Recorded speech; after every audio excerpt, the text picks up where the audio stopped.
Welcome to the Build Your Private Practice podcast, a space for Canadian therapists who want to support others, make an impact, and build a sustainable practice that works for them too. I'm your host, Liane Wood, a registered psychotherapist, group practice owner, and business mentor, and I'm here to help you build a private practice that allows you to keep doing the work you love without burning out. Because the people who need your help the most are counting on you, and you deserve a practice that supports you while you support them. Let's dive in. Hi there. Before we jump in, I'd like to introduce, or should I say reintroduce, the sponsor of this episode, Jane Websites. Jane Websites, which listeners will remember as clinic sites, is the same website builder users know and love, now supported by Jane with a brand new name. One of my favorite features of Jane Websites is their built-in SEO support. Strong SEO helps your clinic get discovered online so new and returning clients can find the care they're looking for. Think of Jane Websites as your online cheerleader, helping spread the word about the great work you do, and, as always, a real human support team available to answer your questions whenever you need it. So head to janewebsites.com/Liane, Liane, to learn more about Jane Websites or to book a demo. And don't forget to use my code BYPP1MO at the sign up for a free month on your new website.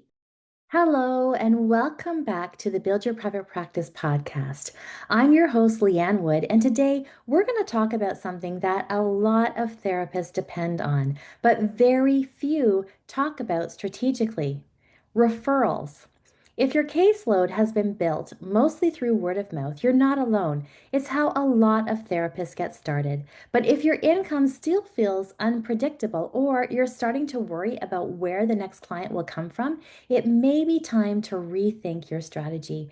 So let's start out with why relying on referrals can feel safe, but actually keep you stuck. Referrals can feel like the gold standard. They feel easy. They feel earned. They don't require marketing or putting yourself out there. So we wait. We keep doing good work, and we hope that clients or colleagues will keep sending people our way. But here's the problem: waiting for referrals is passive, and passive strategies create unpredictable results. What I often see is therapists stuck in a feast or famine cycle. One week they're full, the next they have 5 or more open spots. It's exhausting, stressful, and worst of all, it makes it hard to plan anything long term. And that unpredictability, it seeps into everything. It affects how you make decisions, whether you can take time off, and how confident you feel in your practice overall. Referrals aren't bad, but they shouldn't be your only strategy. Because here's the truth: in a world where clients are searching online, reading reviews, checking out Instagram accounts, and wanting to feel a sense of connection before they ever reach out, you need to meet them where they are. So, where are your next clients, and how do you find them without feeling salesy or overwhelmed? Let's shift the conversation to aligned intentional marketing. Now, this does not mean dancing on TikTok or running ads. It doesn't mean building a content empire or spending hours each day online. It does mean showing up with clarity and consistency in the spaces where your ideal clients are already looking for support. So let's break this down with a few practical steps. Number one is to start with your website. If your website is outdated, unclear, or not speaking directly to the people you want to help, it might be costing you more than you think. Most potential clients will visit your website before reaching out, and if they don't see themselves in your words, they'll click away. So ask yourself, does my homepage clearly say who I help, how I help, and what next steps they can take? Is my language warm, clear, and human, or is it filled with professional jargon? Even small tweaks here can make a big difference. Now, number two is to update your online profiles. Platforms like Psychology Today or Therapy Owl and others are still powerful search tools for therapy clients, but many therapists set up their profiles once and then forget about them. So go back and review yours with fresh eyes. Is your photo recent and welcoming? Does your bio reflect the kind of clients you love working with? And have you included specialties that people are actually searching for? Now, number three is about being findable on social media without burning out. Social media does not have to be overwhelming. You can pick one platform you feel comfortable on and commit to showing up there once or twice a week. Share content that educates, inspires, or simply helps people feel seen. You don't need to go viral, you just need to be visible. Think of it this way. Every time you post, you're giving someone a tiny window into your worldview. And for many clients, that's what builds trust. That's what makes them reach out.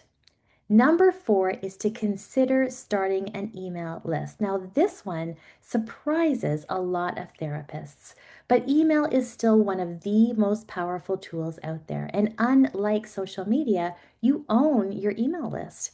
And the people who want to book with you, they want to hear from you. So start small. Offer something easy, a small resource like a checklist or a guide, and send a monthly newsletter. You can share client-friendly tips, mindset shifts, or even links to your latest blog or podcast episode. Number five is to get involved in your community. Don't underestimate the power of real world visibility. Whether it's giving a talk at a local wellness center, connecting with other helping professionals, or being active in local Facebook groups, building relationships in your own backyard can lead to steady, values aligned referrals that feel more personal and consistent. So the question isn't, should I market myself? The real question is, how can I make it feel aligned, simple, and sustainable? The goal isn't to become a marketing machine. The goal is to stop waiting and to start connecting, to create steady pathways for people to find you without sacrificing your energy, integrity, or authenticity. When you show up clearly and consistently, the right clients start to find you. You stop wondering where the next client will come from. You stop discounting your rates or saying yes to misaligned referrals, and you start building the kind of practice that feels sustainable, spacious, and secure. If you are ready to stop relying on referrals and want to build a more sustainable, consistent flow of clients, I want to invite you to check out Accelerate Your Practice. It's our signature program for therapists who are ready to fill their caseloads with ideal clients and create systems that support consistent income without the burnout. We cover marketing, messaging, systems, and mindset. So you're not just getting more clients, you're building a practice that actually works for you.